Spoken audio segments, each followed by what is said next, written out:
आपने बाइक पे सफ़र करना है या अपनी गाड़ी में जाना है? वैक्सीनेशन करवाने के लिए हॉस्पिटल विज़िट करने जा रही हैं या किसी मजबूरी की वजह से शॉपिंग करने जा रही हैं या अपनी अम्मी के घर पे कुछ लंबे टाइम के लिए रहने के लिए जा रही हैं। तो एक जनरलाइज़्ड सामान अपनी बेबी के लिए, चाहे वो न्यूबॉर्न हो या वो 6 मंथ्स प्लस हो, आपको क्या रखना चाहिए? आज इस हवाले से हम तमाम टिप्स के ऊपर ज़िक्र करेंगे। मेरा नाम है डॉक्टर हिना बेग, मैं एक पाकिस्तान में वेटरनरी डॉक्टर हूँ एंड न्यूबॉर्न केयर एक्सपर्ट हूँ। अगर आप न्यू मॉम हैं और अपने बेबी से रिलेटेड बेसिक केयर टिप्स के हवाले से कुछ बातें जानना चाहती हैं जो कि मदर्स बहुत ज़्यादा क्लूलेस होती हैं, तो आप ये वाली प्लेलिस्ट लाज़मी जाके चेक कीजिए। तो सबसे पहले हम बात कर लेते हैं बैग के हवाले से। देखिए 2 तरीके के बैग्स आते हैं, एक होता है कैडी बैग और एक डिफरेंट दूसरे बैग्स होते हैं।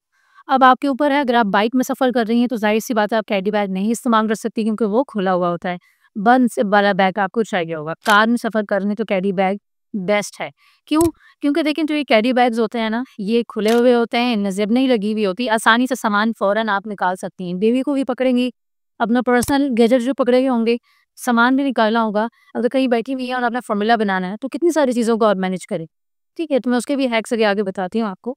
तो कैडी बैग सबसे बेहतरीन होता है। दूसरी बात कैडी बैग की है कि देखिए पोर्शंस जो उसके बने हुए होते हैं ना, वो हार्ड होते हैं। अब आप कहेंगे दूसरे बैग्स के भी पोर्शंस होते हैं, देखिए एक बड़ा बैग आप कोई सा भी ले लें, उसके अंदर जो अलग-अलग खाने बने हुए होंगे ना, वो नरम कपड़े के बने हुए होते हैं। चीज़ें मिक्स नहीं हो सकती हैं और वो स्टिफनेस नहीं रहती है। कैडी के अंदर इस तरीके की खासियत है कि जो उसकी साइड की पॉकेट्स हैं, तो वो भी हार्ड हैं, अंदर भी 3-4 पोर्शंस बने हुए हैं। तो चीज़ें वहीं की वहीं रहती हैं और ये न्यू मॉम्स या सेकंड टाइम मॉम भी अगर ये वीडियो देख रही हैं ना, तो उनको बहुत अच्छे तरीके से समझ में आ जाएगा मैं कहना क्या चाह रही हूँ। ठीक, तो कैडी बैग की तो मैं उसको इससे ज़्यादा प्रमोट करती हूँ क्योंकि मैं खुद भी वही यूज़ करती हूँ। दूसरा वाला बैग आप बाइक पे सफ़र करने की वजह से उसको आपने प्रेफ़र करना है। अब हम आ जाते हैं इन बैग्स के अंदर हमने रखना क्या है। देखिए 3 से 4 पोर्शन में डिवाइड करूँगी इस वीडियो को। पहली चीज़ जो आपने करनी है वो है डायपर वाला सामान। अब देखें, अब आपका बच्चा अगर ब्रेस्ट फीड है तो उसको बहुत ज़्यादा डायपर चेंज करने की ज़रूरत पड़ेगी क्योंकि वो जल्दी हज़म होता है, ज़्यादा स्टूल पास करता है। ठीक है, तो 8 से 10 डायपर 1 दिन के लिए, मैं जिस वक़्त बात कर रही हूँ ये जनरलाइज़्ड वे में 1 दिन के हवाले से बात कर रहे हैं। अब आप अगर जितने डेज़ के लिए जा रही हैं उसको आप उसके हिसाब से मल्टीप्लाई करती जाइएगा तमाम चीज़ों को। अगर कुछ घंटों के लिए जा रही हैं तो फिर आप उसके हिसाब से कम करती जाइए। सही? चेंजिंग शीट होनी चाहिए, कहीं अगर लिटाना पड़े तो साफ शीट के ऊपर वो लेटे जो प्लास्टिक की चेंजिंग शीट्स आती हैं। तीसरी चीज़ आपके पास वाइप्स होने चाहिए, वाइप्स का पूरा पैकेट रखा करें अपने पास। सही, इसके अलावा एक अदद शॉपर, शॉपर्स जो मिल जाते हैं अलग से ले लिया करें, डायपर के लिए बहुत ज़्यादा आसानी होती है।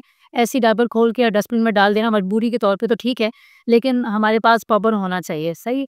तो बहुत कन्वीनियंस चल जाती है बहुत ज़्यादा इस सारी चीज़ों की वजह से। अच्छा, अब हमारे पास क्या चीज़ कवर हो गई है, डायपर वाला पोर्शन सारा कवर अप हो गया। अगर बेबी आपको 6 महीने से बड़ा है तो आप ये है कि थोड़े कम डायपर्स इस्तेमाल होंगे, ठीक? तो आप उसके हिसाब से कम कर लें। बच्चा अगर फॉर्मूला फीड पे है, तो फॉर्मूला फीड वाले बेबीज़ को डायपर कम चाहिए होते हैं, तो आप 5 डायपर रख लें पर डे के हिसाब से। ये तो हो गई डायपर की सेटिंग। अब सेकंड सेटिंग पे हम आ जाते हैं फीडिंग का कौन-कौन सा सामान रखना चाहिए। देखें, अभी 6 महीने से अगर छोटा बेबी है, तो इस वक़्त सिर्फ़ और सिर्फ़ माँ का दूध या फॉर्मूला फीड कर रहा है, इसके अलावा वो कुछ भी नहीं कर रहा। आपने करना क्या है, पहले हम बात कर लेंगे फॉर्मूला फीड के हवाले से, फिर हम बात करेंगे ब्रेस्ट फीडिंग के गैजेट्स के हवाले से। फॉर्मूला फीड के लिए आपके पास बॉटल्स 3 से 4 में होनी चाहिए जो कि आप बॉयल की नहीं हो। एक साथ बॉयल कर लें और वो अपने साथ लेके जाएँ। एक चीज़, बॉयल हुआ हुआ पानी की बोतल आपके पास हो। दूसरी चीज़, तीसरी चीज़ देखिए, अगर आप ज़्यादा डेज़ के लिए जा रही हैं तो पूरा मिल्क का डब्बा या कंटेनर जो 400 ग्राम का आता है, वो रखेंगी। अगर तो थोड़े टाइम के लिए जा रही है, फॉर सपोज़ वैक्सीनेशन कराने के लिए जा रही, तो मिल्क कंटेनर्स आते हैं, ठीक है? 3-4 उसमें पोर्शंस बने हुए होते हैं। बहुत ज़्यादा फ़ायदा होता है, क्यों? क्योंकि आपने उसके अंदर ना 1-1 फीड की पूरी अमाउंट डाली दूध की। अगर 4 आउंस दूध पीता है तो हर एक पोर्शन के अंदर 4-4 चमचे दूध के डाल दें, ठीक है? दूसरी चीज़ आप क्या करें, पानी की जो बोतलें हैं ना उसकी, उसके अंदर बॉयल वाटर पहले से ही, अगर 4 आउंस पीता है एक दफ़ा में, 2 आउंस पीता है, उतना अपना पानी बॉयल वाटर भर के बैग के अंदर डाल के लेके जाएँ, ताकि जब एकदम से रोना शुरू करेगा, फ़ौरन से बॉटल खोली, मिल्क कंटेनर का सिर्फ कैप ऑन किया, उसको बॉटल के साथ लगाया और फ़ौरन सारा पाउडर ट्रांसफ़र कर दिया। कुछ भी नहीं करना पड़ा, क्योंकि देखिए उस टाइम पे बहुत ही ज़्यादा ना केओस हुआ हुआ होता है। आगे पीछे लोग भी बहुत होते हैं, बच्चा भी गोद में है, बैग भी खोलना है, और इस जगह पे अगर ज़िप वाला बैग नहीं होगा ना तो बहुत आसानी होगी, सब कुछ सामने होता है, जल्दी-जल्दी फ़ौरन निकाला, फ़ौरन जल्दी से विदिन सेकंड्स दूध तैयार और आपने बच्चे को दे दिया, ताकि वो बहुत तंग ना करे, क्योंकि आपका भी स्ट्रेस लेवल बहुत हाई हुआ हुआ होता है। न्यूली मदर होती हैं, बिल्कुल उनको समझ में नहीं आता करना क्या है। सही, तो ये मैंने आपको बड़ी अच्छी सी टिप बता दी है। अब इसके अलावा देखें वो मदर्स जो कि अपना दूध पिलाती हैं, ब्रेस्ट फीड मदर्स, इनके लिए ये है कि एक बड़े अच्छे से वो कवरिंग की चादरें आती हैं जो यहाँ से आप करके पहन सकते हैं। वो अच्छी खासी लंबी लेंथ की होती हैं। एक तो वो अपने साथ लेके जाया करें, ठीक है। दूसरी चीज़, अगर आप पंप यूज़ करती हैं तो पंप आपके पास लाजमी हो, सही। तीसरी चीज़ ये पंप, मैं ऑयल पंप की बात कर रही हूँ जो इलेक्ट्रिक होते हैं, क्योंकि फिर वो खुद ही रन करते रहेंगे, आपको कुछ करना नहीं पड़ेगा ना। एक तो बात ये हो गई। अगर ज़्यादा डेज़ के लिए जा रही है तो पंप तो आपके पास होना ही चाहिए अगर आप यूज़ करती हैं तो, ठीक। दूसरी चीज़ ये देखें, कुछ फीमेल्स के ब्रेस्ट लीक कर रहे होते हैं, ब्रेस्ट में लीक कर रहा होता है ना, तो ब्रेस्ट में कलेक्टर्स आते हैं, तो वो भी आप लगा सकती हैं। तो वो बार-बार उसमें जमा होता रहेगा तो आपके कपड़े गंदे नहीं होंगे, सही। लास्ट में एक बात ये है कि आपके पास नर्सिंग ब्रा होनी चाहिए, जो कि फ्रंट से ओपन होती हो, ताकि आपके लिए आसानी हो बच्चे को लैच करवाने। सही, तो ये तमाम चीज़ें वो हैं जिनका आपने ख़्याल करना, और ये सामान आपके पास होना चाहिए। बहुत कम ही चीज़ें हैं, कोई इतनी ज़्यादा नहीं है। अब हम आ जाते हैं कि कपड़ों के ऊपर। देखिए कपड़े जो है ना, बच्चों के ट्राउज़र्स बहुत ज़्यादा ज़रूरत पड़ती है। छोटे बच्चों को, जो बड़े बच्चे हो जाते हैं 6 प्लस, उनको पूरे कपड़ों की ज़रूरत पड़ती है, लेकिन छोटे बच्चों को भी पड़ती है अगर वो बहुत ज़्यादा दूध फेंकते हैं तो।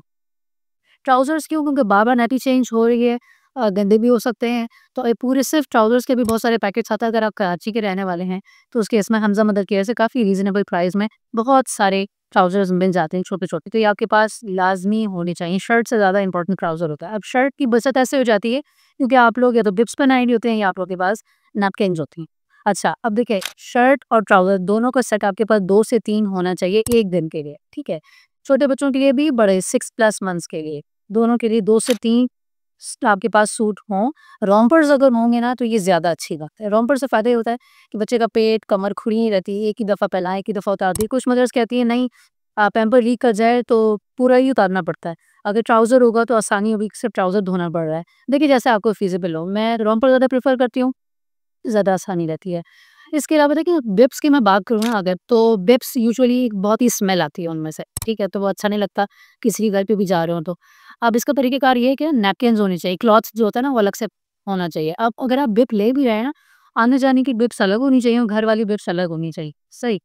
अब कौन-सी बिब लें? देखिए मुस्लिन क्लॉथ्स, मुस्लिन जो होता है ना, जो कपड़ा मुस्लिन है, वो बहुत ही ज़बरदस्त होता है, उसमें ना एब्ज़ॉर्ब होने की सलाहियत बहुत ज़्यादा है। थोड़ा-सा भी ज़्यादा भी दूध अगर वो गिराएगा ना तो वो बहुत अच्छे तरीके से जज़्ब कर लेता है। तो मेरा तो मुस्लिम क्लॉथ्स के ऊपर बहुत अच्छा एक्सपीरियंस रहा है। तो वो वाली आपके पास बिक्स लाज़मी होनी चाहिए। पता कर लें किसी भी ब्रांड से, जिसमें भी अवेलेबल हो उसको ले लीजिए।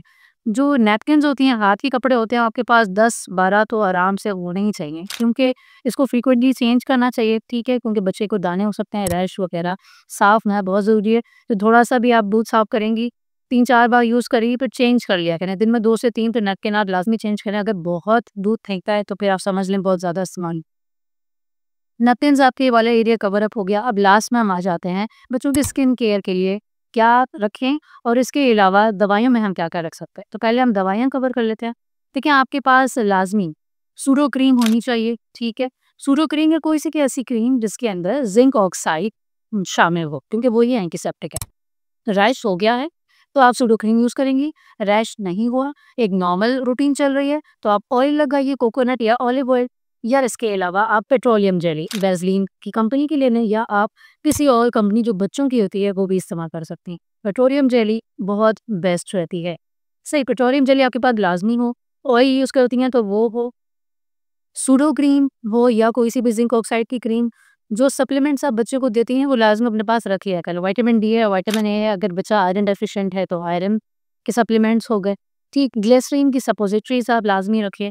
ग्लिसरीन की सपोजिटरी बच्चा कॉन्स्टिपेटेड हो जाता है, कोई भी बात होती है, होनी चाहिए, ठीक है। इसके अलावा अगर उसको आई का, शुरू के डेज़ में बच्चों को आई के इन्फेक्शंस हो रहे होते हैं या ब्लॉक हो जाती है उनकी गप, तो आपके पास ड्रॉप्स होनी चाहिए आई की भी। इस तरीके से ये सारी चीज़ें, गैस के जो ड्रॉप्स होते हैं, कोरिक ड्रॉप्स, वो आपके पास लाज़मी हो। तो इन तमाम चीज़ों को आपने हर वक़्त अपने पास रखना है। अगर आप बार-बार, ज़ाहिर-सी बात है, जब आप 1 से 2 मर्तबा बाहर जाएँगी आपको रियलाइज़ हो जाएगा कि ये भी एक बहुत बड़ा टास्क है करने के लिए। तो अच्छा है कि आप हर चीज़ 2-2 लेके रख लें, या आप कोई छोटे से बॉक्स बना लें, उसके अंदर वो चीज़ हर वक़्त रखी हुई हो। जब चीज़ें ऑर्गेनाइज़्ड रहेंगी ना तो आपकी ज़िंदगी आसान रहेगी, क्योंकि ये वैसे ही बहुत ही मुश्किल टाइम पीरियड होता है शुरू का स्पेशली। तब वही पूरा का पूरा बॉक्स उठाया और आपने बैग में डाल दिया। इस तरीके से आप दवाइयों वाली मामलात से बच जाएँगी। इसके अलावा स्किन केयर के हवाले से आपके पास छोटे-छोटे कंटेनर्स आते हैं, इतनी छोटी-छोटी बॉटल्स आती हैं, आपको पूरे-पूरे रखने की ज़रूरत नहीं है, इतनी जगह नहीं होती। ठीक है, छोटे-छोटे लेके बॉटल्स आप रख सकती हैं, उसके अंदर आप लोशन पहले से डाल के रख लिया, ऑयल रख लें, शैम्पू रख लिया अगर ज़्यादा डेज़ के लिए जा रही, ठीक है, सोप रख लिया बच्चे का, या कुछ इस तरीके की चीज़ें भी होती हैं जो कि मिक्स आते हैं, जिसमें आप as a body bath use कर सकती हैं और हेयर कंडीशनर के तौर पे और हेयर शैम्पू के तौर पे यूज़ कर सकती हैं एक साथ। एक ही बॉटल होती है, उसमें सारी चीज़ें शामिल होती हैं, तो वो एक छोटे से करके रख लिया। जगह बचानी है, ऑर्गेनाइज़ अच्छे तरीके से करना है, एक ही बैग में सब कुछ होना चाहिए। अच्छा, जो मैं स्किन केयर के हवाले से बात बताई है ना, ये वो है जब आप ज़्यादा डेज़ के लिए जाती हो, सही। अच्छा, इसके अलावा कपड़ों में आप जो चीज़ें रह गई हैं, अगर सर्दियाँ हैं, तो आप स्लीपिंग सैक लाज़मी रखें, ठीक है। स्लीपिंग सैक से बेसिकली आपको ब्लैंकेट लेने की ज़रूरत नहीं है बच्चों को। ब्लैंकेट से बच्चों को सडन इन्फेंट डेथ सिंड्रोम होने के चांसेस बहुत बढ़ जाते हैं अगर वो अपने मुँह पे ले रहे हैं तो। स्लीपिंग सैक होना चाहिए, सॉक्स होनी चाहिए, ठीक है, कैप्स होनी चाहिए अगर सर्दियाँ आप सर्दी वाले टाइम पे जा रही कहीं पे भी। सर्दियाँ जब बाहर जाएँ, हवा में हो तो कैप बच्चे ने लाज़मी पहनी ही हो एक बार। अगर गर्मियाँ हैं तो बच्चे के मुँह पे गाड़ी में बैठी हुई हैं या आप बाइक पे हैं तो डायरेक्ट सनलाइट नहीं पड़नी चाहिए। सनबर्न होने से आपने बचाना है ख़ास तौर पे। अगर बच्चा 6 मंथ्स प्लस का है तो आप सनस्क्रीन लगा सकते हैं 30 टू 50 एसपीएफ की वैल्यू का। ठीक है, 6 मंथ से छोटे बच्चों को अभी इतना ज़्यादा रिकमेंडेशन नहीं है कि वो सनस्क्रीन अप्लाई करें। इसके अलावा अगर आपके बच्चों को नज़ला ज़ुकाम हो चुका है, सर्दियाँ हैं, उससे बचाव कैसे करना है, अगर हो गया है तो अब क्या करें, खतरे की बात है तो क्या करें? इन तमाम चीज़ों को एक वीडियो में कवर किया हुआ है 0 टू 6 मंथ्स के बच्चों के लिए। तो लाज़मी जाके ये वीडियो देखिए। इंशाल्लाह मिलती हूँ अपनी नेक्स्ट वीडियो में। शुक्रिया।